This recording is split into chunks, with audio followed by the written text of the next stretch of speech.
One concern in the market seems to be out of the way now, at least. Is that a correct interpretation?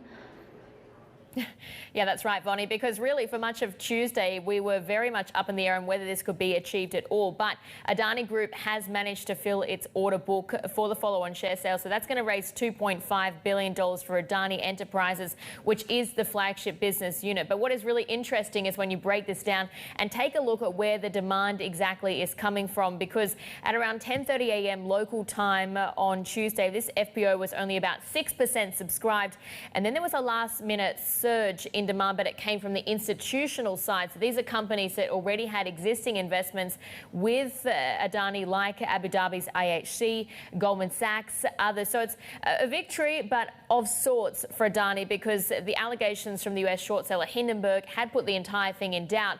But it's not really good news when you take a look at what was missing in the FPO, and that was interest from the retail sale, because that was noticeably weak here. Individual investors, Paul, they only took about 10% of the shares that were offered to them, even though Adani had actually been hoping to expand its investor base. Yeah, so the share sale making it through, but we are seeing the effects of the market turmoil on Adani in some other ways, aren't we?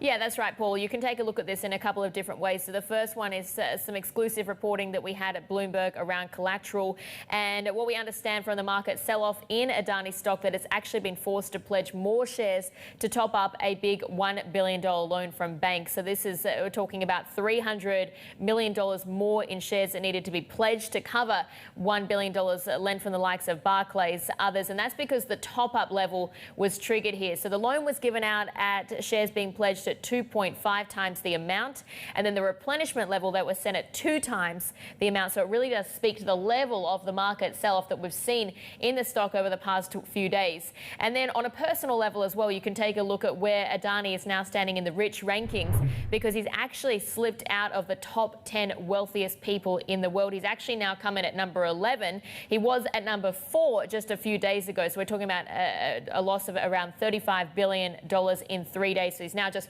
one spot above his rival in India, that is the Reliance Industries chairman Mukesh Ambani. Paul.